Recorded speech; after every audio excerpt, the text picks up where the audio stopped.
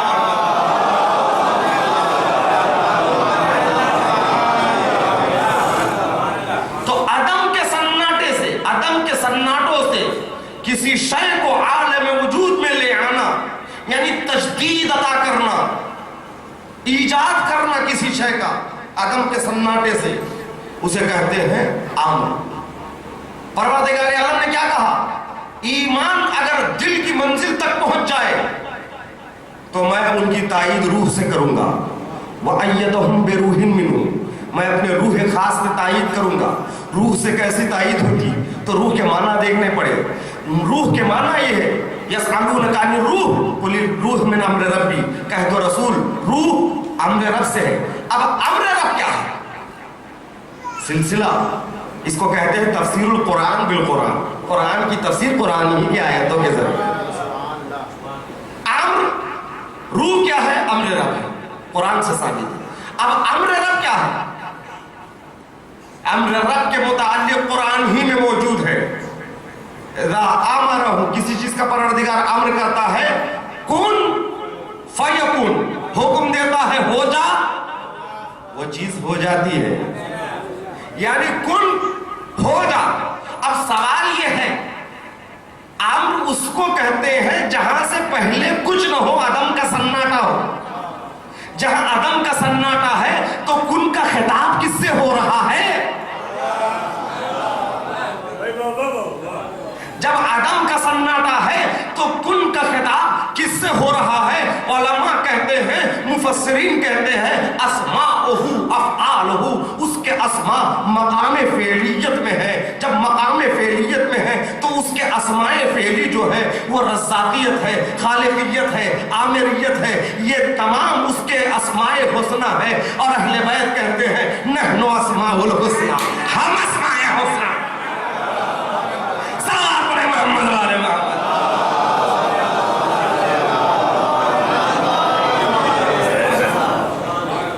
تو یہاں پر روح سے پروردگار عالم مومن کی تائید کرتا ہے۔ روح کیا ہے؟ امر رب ہے۔ امر رب کیا ہے؟ مقام کن فیکون ہے۔ مقام کن فیکون کیا ہے؟ یعنی کسی شے کا عدم کے سناٹے سے بالکل پہلی مرتبہ باہر آنا، ایجاد۔ حیات کیا ہے؟ امر رب ہے، اسی لیے روح کو امر رب کہا گیا۔ اس سے آگے تم نہیں سمجھ سکتے ہو۔ بندہ جتنا سمجھ سکتا تھا پروردگار عالم نے اتنا سمجھا دیا۔ یہ تم سے پوچھ رہے ہیں نا، ان کو بتا دو، روح کی حقیقت یہ نہیں جان سکتے۔ آج ڈاکٹریٹ اس منزل پر ہے کہ انسان کیسا بھی بیمار ہو اس کو شفا مل جاتی ہے، ترقی ہے میڈیکل سائنس میں، مگر آج بھی روح کی حقیقت کا انہیں پتہ نہیں۔ روح کیا چیز ہے؟ اسی لیے خالق نے کہہ دیا امر رب ہے، امر رب ہے۔ امر رب مقام کن فیکن ہے، یعنی حیات ہے، حیات ہے۔ اب سوال یہ ہے پروردگار تو ایک مومن کی تائید حیات سے کرے گا؟ حیات سے کرے گا؟ یہ تو زندہ تھے پہلے سے، جو چیز پہلے سے ان کے پاس ہے وہ دے کر تو ان کی تائید کرے گا؟ پروردگار عالم قرآن مجید میں اعلان کر رہا ہے من عمل صالحا وهو مؤمن فلنحيين من ذكر او انثى فلنحيينه حياة طیبہ. اگر کوئی عمل صالح انجام دے گا، شرط یہ کہ وہ مومن ہو، چاہے خواہ وہ مرد ہو یا عورت ہو. فلنحيينه حیاة طیبہ، ہم اسے حیات طیبہ عطا کریں گے. دو چیزوں کے ساتھ حیات طیبہ ہے، عمل صالح ہو، ایمان ہو، یہ دونوں چیزیں ہیں تو حیات طیبہ پروردگار عالم عطا کرے گا. اب آیت کو آیت سے ملائیے. اگر انسان کے ایمان اگر مکمل ہے، کامل ہے، تو پروردگار عالم اس کی تائید حیات طیبہ دے کر کرے گا. بھائی حیات طیبہ ہے کیا چیز؟ اب تک جو جی رہے تھے وہ حیات الحیوان ہے، وہ حیوانیت کی زندگی جی رہے تھے. اب جو ایمان کی پختگی کے بعد ہم جو حیات دیں گے وہ حیات طیبہ ہے. اب حیات طیبہ کیا ہے؟ یہاں پر قرآن صامت خاموش ہے تو نہج البلاغہ سے قرآن ناطق نے بولا. کسی نے پوچھا مولا بتائیے حیات طیبہ کیا چیز ہے؟ تو مولا امیر نے فرمایا حیات طیبہ الرضا فیہا، اس زندگی کو حیات طیبہ کہتے ہیں جس میں اللہ کی مرضی ہو، جس میں اللہ کی مرضی ہو، یعنی جس میں رضایت الہی ہو، اسے کہتے ہیں حیات طیبہ. آیت کو آگے بڑھائیے، کیا کہا ہے پروردگار عالم نے؟ ہم حیات طیبہ وَأَيَّدَهُمْ بِرُوحٍ مِّنْهُ، ہم حیات طیبہ کے ذریعے ان کی تائید کریں گے. آگے یہ ہے رضی اللہ عنہم ورضوا عنہ، خدا ان سے راضی اور یہ خدا سے راضی. یہ مقام ہے حیات طیبہ کا. خدا کب راضی ہوتا ہے؟ خدا کب راضی ہوتا ہے؟ کس وقت راضی ہوتا ہے؟ عزیزان محترم اب یہاں پر چلیے اس زندگی سے جس زندگی میں اللہ کی رضا ہے وہ زندگی حیات طیبہ ہے. پروردگار عالم ایسی زندگی کو دے کر تائید کرے گا مومن کی. اب یہاں سے سوال یہ ہے کس زندگی سے خدا راضی ہے؟ کس زندگی سے خدا راضی ہے؟ اعلان کر رہا ہے ان الدین عند اللہ الاسلام. جو زندگی اسلام کے سانچے میں ڈھل جائے اس زندگی سے خدا راضی. جو زندگی اسلام کے سانچے میں ڈھل جائے اس زندگی سے خدا راضی ہے. اب سوال یہ ہے کہ اسلام سے کب راضی ہوا؟ اسلام سے کب راضی ہوا؟ ابتدائے اسلام سے لے کر آخری مراحل تک رضایت کی دلیل نہیں ملی. جب قافلہ غدیر پہ آیا، اعلان ولایت ہوا، تب آیت نازل ہوئی الیوم اکملت لکم دینکم واتممت علیکم نعمتی ورضیت لکم الاسلام دینا. تو آج کے دن پروردگار عالم تمہارے اسلام سے راضی ہوا. تو عزیزان محترم اس اسلام سے خدا راضی ہے جس میں ولایت علی ابن ابی طالب ہے.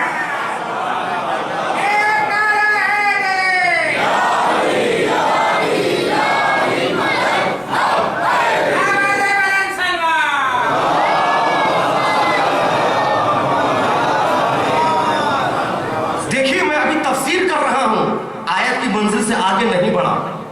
اس اسلام سے راضی جس میں علی کی ولایت ہے، اس زندگی سے راضی جس میں علی کی ولایت ہے. اسی زندگی کو دے کے تائید کرتا ہے. ایمان جب مکمل ہو جاتا ہے نا تو ولایت علی کا اعزاز اسے ملتا ہے اور اسی زندگی سے راضی ہو جاتا ہے. رضی اللہ عنہ ورضوا عنہ. پروردگار عالم نے بتا دیا رضی اللہ اسی سے راضی ہوگا جس کے پاس ولایت ہے. ولایت نہیں ہے تو کہنے سے کوئی فائدہ نہیں ہے. ایک سلوات پڑھے محمد والے.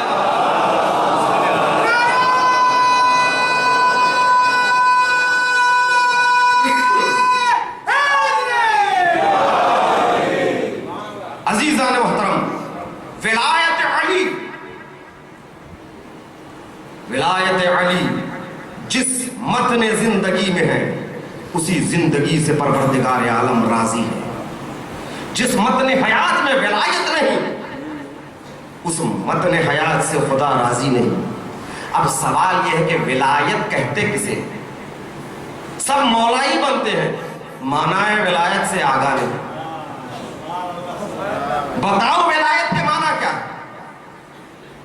ولایت ولایا سے، آپ سے معذرت کے ساتھ علماء تشریف فرما ہے.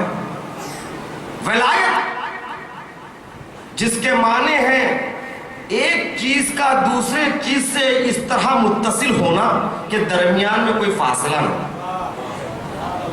ولا کہتے ہیں دو چیزوں کا متصل ہونا کہ درمیان میں کوئی فاصلہ نہ. مطلب کیا ہے؟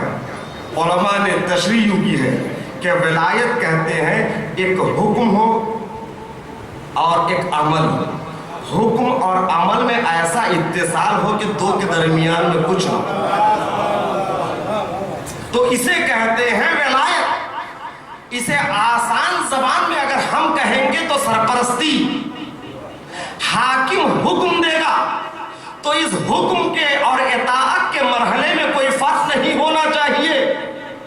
نہ کسی کی محبت درمیان میں آئے، نہ کوئی عذر درمیان میں آئے، نہ کوئی اور بات درمیان میں آئے.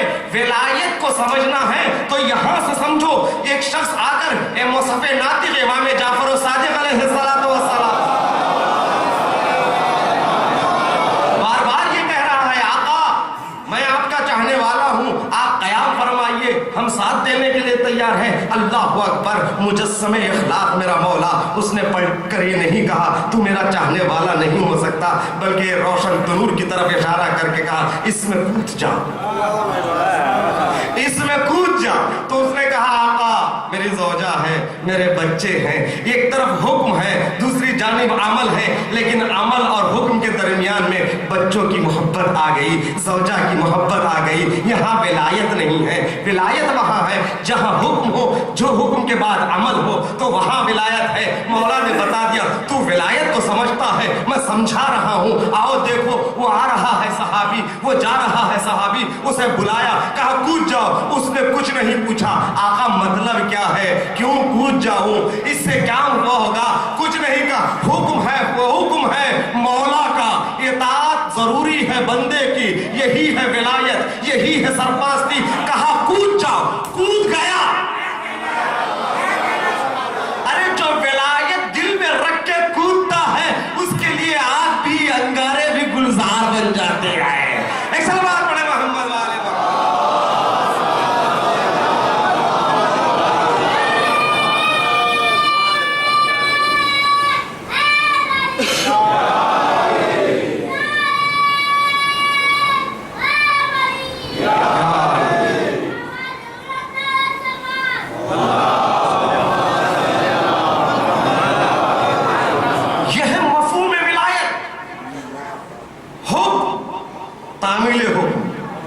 درمیان میں کچھ نہ ہو.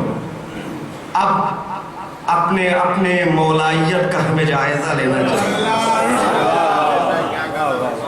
اپنی مولائیت کا ہمیں جائزہ لینا چاہیے. میں اپنے لیے کہہ رہا ہوں، میں متکلم ہوں، میں سامع ہوں. میں متکلم ہوں، میں بول رہا ہوں، میں سن رہا ہوں. ہر آدمی کو اپنا جائزہ لینا چاہیے. کیا واقعاً ہم نے مولا کے احکام پر عمل کیا؟ عزیزان محترم، محبت کا دعویٰ بہت ہے. جن سے محبت ہوتی ہے نا ان کی تحریریں بار بار پڑھی جاتی ہے. اگر معشوق کا خط آ جائے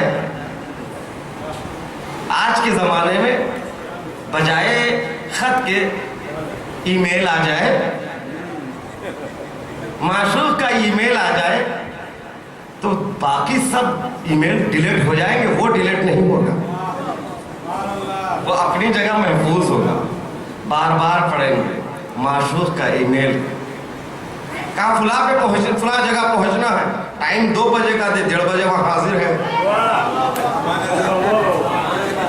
بھائی سب کام چھوڑ دیے، کل کر لیں گے. آج معشوق کے حکم کی اطاعت کرنا ہے. عشق کی توہین نہ ہونے پائے، محبت کی توہین نہ ہونے پائے. تو لہٰذا کل کریں گے باقی کام، آج حکم عشق پر عمل کریں گے. یہ ہے محبت. جب مجازی محبت میں اتنی طاقت ہے، جب مجازی محبت میں اتنی طاقت ہے، دنیا کے کاموں کو چھوڑ کر عشق کے حکم کی اتباع میں آپ آ جاتے ہیں وہاں پر جہاں بلایا جا رہا ہے.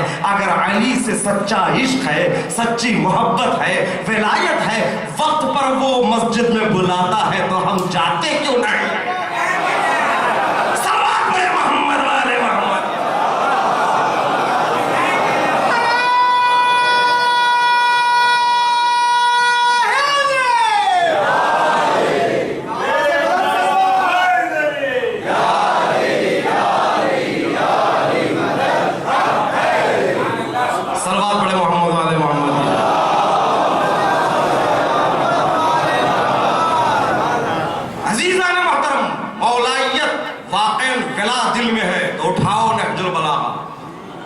پڑھو نہج البلاغہ. کچھ خطوط ہم سے متعلق ہے. مولائے کائنات بستر شہادت پہ جو وصیت نامہ اپنے دو بیٹوں امام حسن امام حسین کے نام لکھا، ان وصیت کے آخر میں یہی ہے: میری اولاد جہاں جہاں بھی پہنچے ان سب کے لیے وصیت ہے. میری اولاد سے مراد کون ہے؟ اولاد دو طرح کی ہے، ایک نسبی ہے، ایک معنوی ہے. جو سادات ہیں ان کے نسبی بھی ہے، معنوی بھی ہے. جو سادات نہیں ہے ان کے معنوی ہے. نسبی اہمیت کا حامل نہیں، معنوی طور پر اولاد ہونا بہت اہم ہے. اگر نسبی اولاد ہے، اگر عمل سے آری ہے تو پروردگار عالم موسیٰ جناب نوح کو کہہ دیتا ہے یہ آپ کا اہل نہیں ہے. لیسا من اہلک، اے نوح یہ آپ کا اہل نہیں ہے. اگر غیر ہے مگر کردار سے کردار ملتا ہے تو سب منا اہل البیت کی سند مل جاتا ہے. رسول اسلام ارشاد فرماتے ہیں میں اور علی اس امت کے باپ ہیں. تو علی ہمارے باپ ہیں، تو لہذا باپ کی وصیت ہم پر واجب ہے. مولا نے بتایا ہے اللہ اللہ فی القرآن، قرآن پڑھو، نماز پڑھو، فقیروں کی آہو فغاں ان کا درد رکھو. اٹھا کر دیکھیے وصیت نامے کو. اگر واقع عشق ہے، واقع محبت ہے تو ہمیں اس خط کو اٹھا کر پڑھنا چاہیے. کم سے کم پورا نہج البلاغہ نہ صحیح، وہ خطوط جو ہم سے مخصوص ہے اسے اٹھا کر پڑھیں اور اس پر عمل کریں، کیونکہ ہم اولاد ہیں تو ہم کو وصیت پر عمل کرنا ہے. تو عزیزان محترم، اپنے آپ کو مولائی کہلاتے ہوئے گلی گلی پھرنا کمال نہیں ہے. کردار یوں سوارو کہ میدان محشر میں دیکھ کر علی بولے کہ میرا چاہنے والا آ رہا ہے. سلوات پڑھے محمد والے محمد.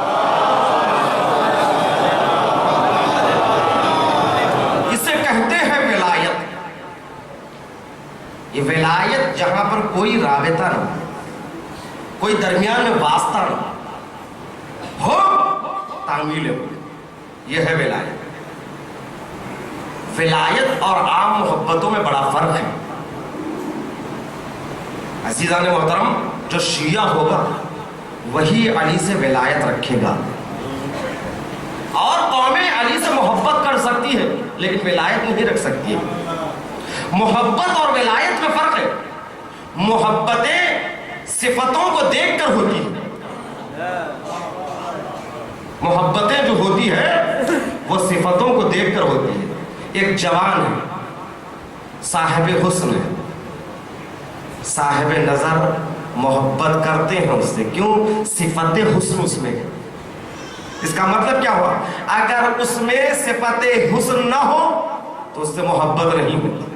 تو دراصل موصوف سے نہیں، صفت سے محبت ہے. صفت موصوف تک پہنچنے کے لیے وسیلہ ہے. اور بات واضح کروں، ایک جوان ہے، شاعر ہے، شعر فہم مجمع مائک پہ آیا، بہترین شعر پڑھا، آپ نے کھڑے ہو کر گھٹنوں پر کھڑے ہو کر داد دی۔ محبت کس سے ہے؟ اس کی شاعری سے۔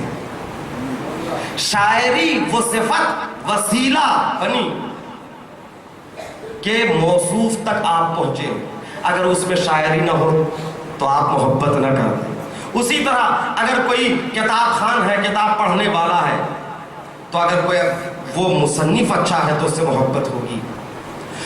غرض کے محبت، عام محبت وہ ہے جہاں صفتوں کو دیکھ کر موصوف تک جاتے ہیں۔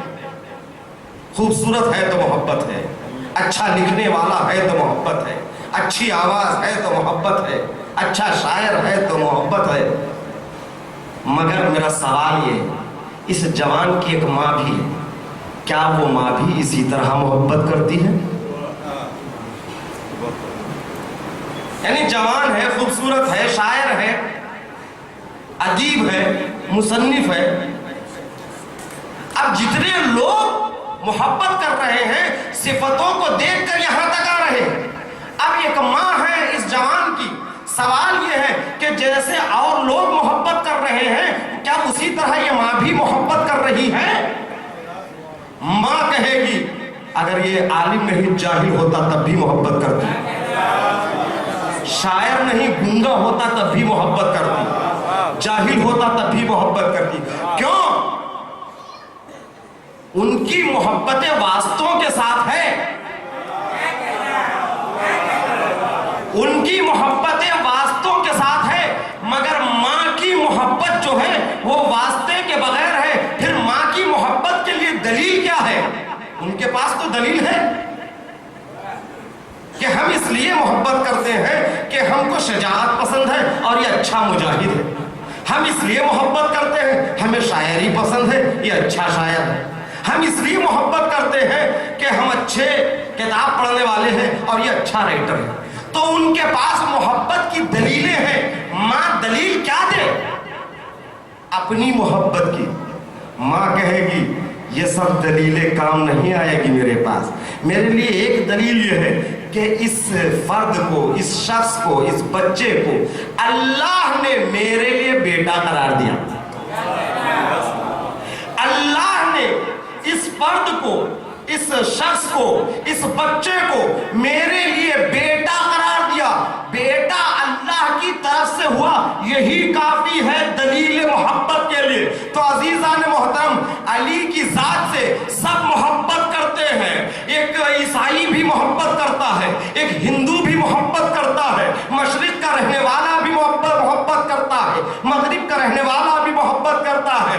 کسی کو علی کی شجاعت پسند آئی تو علی سے محبت ہو گئی، کسی کو علی کی بلاغت پسند آئی تو علی سے محبت ہو گئی، کسی کو علی کی ثقافت پسند آئی تو علی سے محبت ہو گئی، کسی کو علی کا علم پسند آ گیا تو محبت ہو گئی، علی کا تقویٰ پسند آیا تو محبت ہو گئی۔ تو عزیزان محترم، دنیا علی تک پہنچی صفتوں کا سہارا لے کر،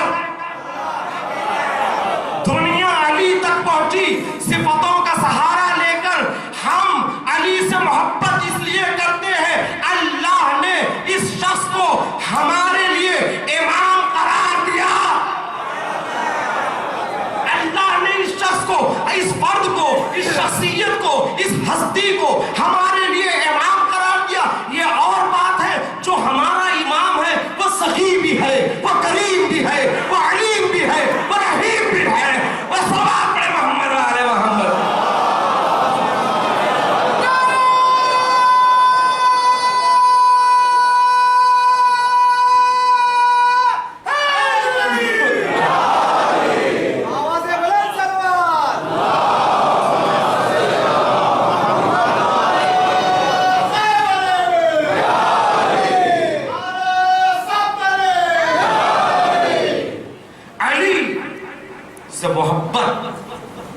بحیثیت ولایت اس لیے ہے کہ اللہ نے ان کو ہمارے لیے امام قرار دیا، ولی قرار دیا۔ اگر ہم ایسے علی تک پہنچیں گے تو نہ پھر نصیریت نہ غلو، کیونکہ اللہ آ گیا۔ کیوں؟ اللہ سے علی کو ہم نے لیا. اگر لاکھ صفتوں کے حامل ہوتے, لاکھ صفتوں کے حامل ہوتے, اگر غدیر میں منکنتوں کا اعلان نہ ہوتا تو کیا ہم مولا مانتے؟ ایک سوال ہے. کیوں مانا ہم نے مولا؟ اس لیے کہ اللہ نے مولا بنایا. اللہ نے مولا بنایا. جہاں ہمارے اور علی کے درمیان میں اللہ ہے تو وہیں پر اللہ اور ہمارے درمیان علی ہے. اللہ کو علی سے لو, اللہ کو علی سے لو, علی کو اللہ سے لو. تو عزیزان محترم, اس تصور سے اگر اہل بیت کے پاس جائیں گے, ہم ان سے قریب ہوں گے, تو پھر نصیریت کا شائبہ نہیں ہوگا. اس لیے کہ نصیری ہے کون؟ آیت اللہ جواد عاملی فرماتے ہیں علی کے بارے میں نصیریوں کا نظریہ ان کی نگاہوں کے اعتبار سے غلط نہ تھا. بہت خاص بات ہے, مجھ میں اتنی جرات نہیں ہے میں کہوں, استاد کا جملہ ہے اس لیے نقل کر رہا ہوں. کہتے ہیں کہ علی کو نصیریوں نے کسی حد تک پہچانا, تبھی تو خدا کہا. نہ پہچانتے تو خدا نہ کہتے. کسی حد تک تو پہچانا. کیوں؟ ان کے نظر میں معیار یہ ہے جس سے آگے کوئی نہ ہو وہ خدا ہے, جس سے آگے کوئی نہ ہو وہ خدا ہے. مگر اسی لیے انہوں نے دیکھا کائنات کی ہر شے کو, ہر مخلوق کو, ان کی نگاہ میں علی سے آگے دنیا نظر نہیں آئی. علی سے آگے دنیا نظر نہیں آئی. اے جناب ابراہیم نے کہا کہ سورج, اللہ اگر تو ہے تو سورج بجائے مشرق کے مغرب سے نکال. تو علی نے وہ اپنے وقت پہ نکال کے بتا دیا. جناب اسی طرح کے اور بھی واقعات ہیں. مردہ زندہ کرتا ہے, علی نے ٹھوکر سے مردہ زندہ کر کے بتا دیا. اسی طرح کے واقعات اس کے سامنے ہے. مانگا خدا سے سائل, زکات علی نے دے دی.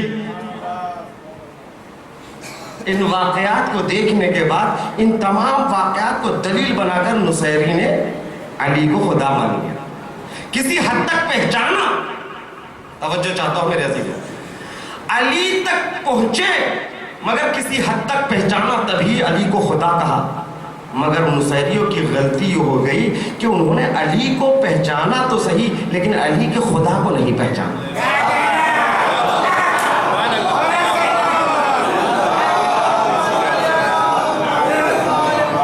یہ تو دیکھ رہے ہیں یہ صفات, مگر علی بھی کسی کی بارگاہ میں سجدہ کر رہا ہے.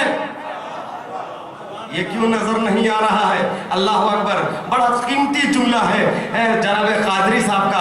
انہوں نے ٹی وی پر یہ بتایا, کسی نے ان سے سوال کیا, آقا ذرا بتائیے سبھی رسول کے بعد اصحاب ہیں, علی کو خاص فضیلت کیوں حاصل ہے؟ یہ بھی صحابی, وہ بھی صحابی, علی بھی ایک صحابی ہے, علی میں اور دیگر صحابہ میں فرق کیا ہے؟ تو قادری صاحب نے مسکرا کے کہا, سمجھنا چاہتے ہو علی میں اور دیگر صحابہ میں فرق ہے؟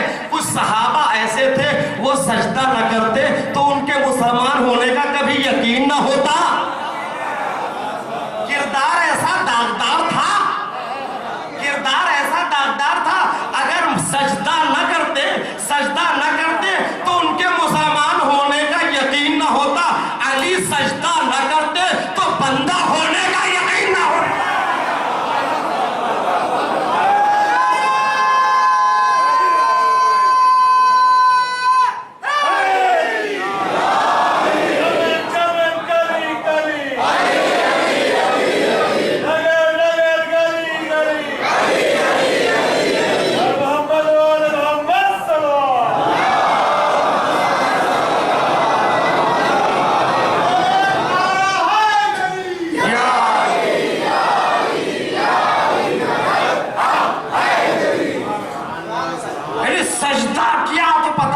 بندہ ہے, اس کا بھی کوئی خدا ہے.